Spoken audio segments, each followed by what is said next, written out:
어떻게 보셨습니까, 전혜연 평론가님? 지금 보면 윤심 논란이 계속 있을 수밖에 없을 것 같아요. 권성동 원내대표가 계속 이 비대위에 들어가 있는 이 모습 어떻게 보십니까? 윤심 계속 앞으로 작용할 것으로 보십니까? 그런데요, 좀 냉정하게 한번 따져보자고요. 체리 따봉이 무슨 죄가 있습니까?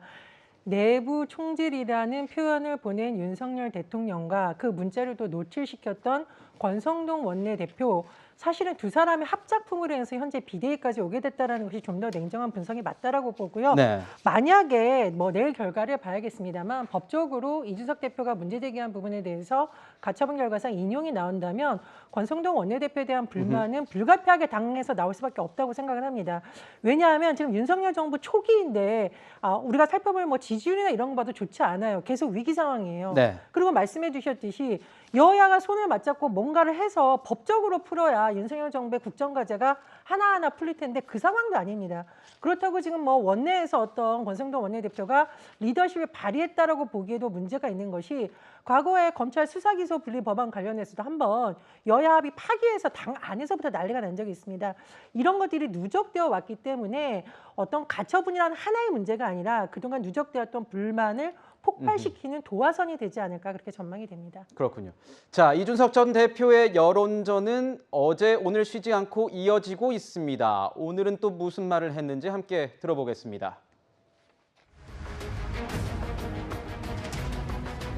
우연의 일치인가 이렇게 생각했던 것들이 이 정도로 체리따봉 같은 거 겪고 나니까 야, 이게 우연이 아니라 뭔가 의도적이었나라는 걸 느끼게 하는 지점들이 있거든요. 대통령 취임식 때 대통령 뒤에 제 얼굴이 안 나왔습니다. 대통령 정면 뒤에는 박지원 위원장이랑 윤호중 위원장 둘이 정면 잡히고요. 저는 카메라 사선에서 벗어나 있습니다. 자, 최병무 위원님, 윤 대통령의 취임식 자리 선정이 의도적이었다 이렇게 좀 얘기를 하고 있는 것 같은데 어떻게 보십니까? 글쎄요, 대개 그 취임식 자리 선정은 아마 무슨 원칙이 있을 거예요. 저게 이제 윤 대통령 뒤에 왼쪽에 있었던 거 아닙니까? 다만 이런 거는 이제 오해를 살 가능성이 있죠. 영상을 편집을 했는데 그 편집 장면에 보면은 이준석 대표는 없다. 그런데 예를 들어서 여야 정당 대표가 다 영상에 없다고 하면 그거는 이제 양해할 수 있는 정도의 수준인데, 그게 아니라 민주당은 비대위원장하고 전 공동 비대위원장이 있는데 있는데 집권당의 대표는 없다 거기에. 이제 이런 얘기가 되는 거잖아요. 그거는 누군가 의도를 가지고 했는지는 저희가 확인할 길은 없지만 이준석 대표로서는 당연히 의심을 할 만한 그런 영상 편집이었다 이렇게 생각을 합니다. 어떻게 보십니까, 이원정 위원님? 근데 이준석 대표가 꼭 나와야 됩니까? 제가 그걸 묻고 싶어요. 왜 자기 안 나오면 이 취임식이 문제 있는 건가요? 근데 국회는요, 기본적으로 의석수입니다. 의석수에 따라서 이 의전이 정해지는 거예요. 자, 제1당은 민주당입니다. 의석수가 많잖아요. 그러니까 민주당을 중심적으로 배치할 수밖에 없어요. 그런 거에 따라서 의전서열로 정해지는 것이고, 그리고 본인이 안 나왔다고 해서 이거는 홀대다라고 이야기하는, 그럼 본인이 계속 나와야 되나요? 저는 참 이것까지 문제 삼는 거는 너무한 거 아닌가 하는 생각이 듭니다. 네. 이준석 전 대표의 여론전 시작 시점이 또 묘하다는 얘기가 나오고 있습니다. 윤석열 대통령의 저격에 맞춰 있다는 평가도 나오는데 영상으로 확인해 보겠습니다.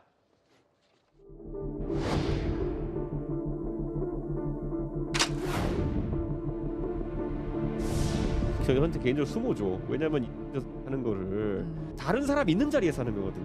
그러니까 그 사람들이 그걸 듣고 나서 대통령이 이준석을 별로 안 좋아하는구나. 그러니까 쟤 때려도 되겠다 하면서 약간 지령 비슷한 역할을 하는 거거든요. 제가 대선 때 계속 겪었던 롤러코스터 같은 일이 뭐냐면요. 그 울산 회동이 뭐니해서 잠깐 이렇게 봉합되는 모습이라든 이런 거 보이잖아요. 그러면은 당내에서 저 때리던 사람도 쥐 죽은 듯이 조용해져요. 나중에 또 들리기로는 어떤 자리에서 대통령이 어떤 그때 후보 시절에 어떤 발언을 하셨다 그러면 또 귀신같이 나가서 또 익명 인터뷰로 또 공격을 해요.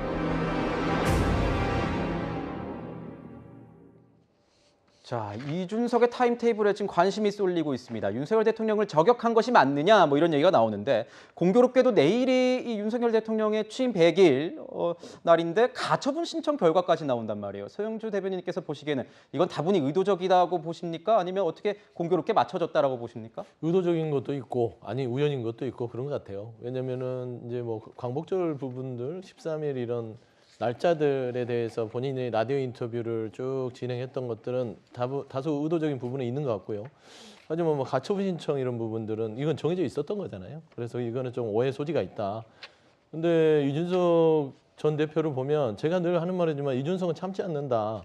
참지 않는 왜 이준석 전 대표를 건드려서 윤핵관과 국민의힘 그다음에 윤석열 정부는 왜 새로운 갈등의 불씨를 만들었는지에 대해서는 참 뭐 정치인의 한 사람도 그러지만 국민 한 사람도 답답합니다. 네. 좀 뭔가 내부적으로 내부 통합을 좀 잘 하시지. 내부 통합도 안 되니까 국민 통합도 힘들잖아요. 그래서 그런 부분들에 있어서는 계속 안타까운 마음이고 하지만 제가 봐서는 이준석 전 대표의 이런 계속적인 공격 아까 말하자면 취임식에서 얼굴이 보였다 안 보였다 이런 부분들 작은 부분까지요.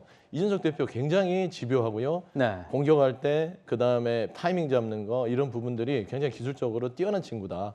그래서 그런 의미에서는 국민의힘이 좀 상대를 잘못 건드렸다라는 좀 생각도 들어요. 자, 최병문 위원님 같은 경우에는 어떻게 보십니까? 의도적이라고 볼 수 있을까요? 아니 저게 의도적일 수가 없죠. 왜 그러냐면 17일이라는 가처분 신청 심리 날짜는요. 이준석 전 대표가 뭐 정할 수 있는 게 아닙니다. 네. 그건 판사가 정하는 거죠. 다만 이렇게 생각할 수는 있어요. 가처분 신청을 하면 그게 이제 담당 재판부로 가서 담당 재판부가 이 가처분 신청 심리를 언제 할까 이걸 정하는데 그걸 역산해서 윤석열 대통령의 취임 100일이라는 거는 움직일 수 없는 17일이잖아요. 8월 17일. 그러니까 그걸 역산해서 내가 요쯤 가처분 신청을 하면 아마 판사가 이렇게 할 거야. 이거를 다 계산해서 거기에 맞췄다. 이렇게 얘기하는 거는 저는 엄청난 무리라고 보거든요. 네. 사실 가처분 신청이요. 신청하고 나면 심리 날짜를 잡는 건 판사의 권한입니다. 그렇기 때문에 판사가 17일 날 잡은 거죠. 오후 3시에. 네. 그러니까 그건 이준석 대표에게 영향을 미칠 수 있는 요소가 전혀 없어요. 그러니까 그거는 우연히 겹친 거죠. 그리고 내일 오후 3시에 한다고 해서 가처분 신청 그 결과가 그러면 내일 나오느냐 아니면 모레 나오느냐는 것도 판사에 달려 있어요. 그렇기 때문에 취임 100일에 맞춰서 가처분 신청을 했다. 뭐 이런 그 일종의 그거는 제가 보기에는 뭐 거의 음모론에 가까운 분석이 아닌가 이렇게 생각을 합니다. 네. 조금 전에 이제 서영주 대변인께서 말씀하시면서 이준석 대표에 대해서 뛰어나다 이런 표현을 해주셨는데 이거는 개인적인 개인적인 평가라는 평가예요. 예, 점을 개인적인 저희가 다시 한번 말씀을 드리고 가야 될 것 같아서 제가 마지막으로 말씀 올렸습니다. 아니 왜 그러냐면 네. 그 윤석열 대통령께서도 100년 만에 나올 만한 젊은 당대표라고 했거든요. 예, 그 말씀입니다. 네, 알겠습니다. 그런 선상에서 말씀을 해주셨다. 이렇게 보강해서 말씀 주셨습니다. 자, 다음 저희가 소식을 알아볼 텐데요. 여의도에서 용산으로 좀 넘어가 볼까 합니다. 다음 소식은 이겁니다.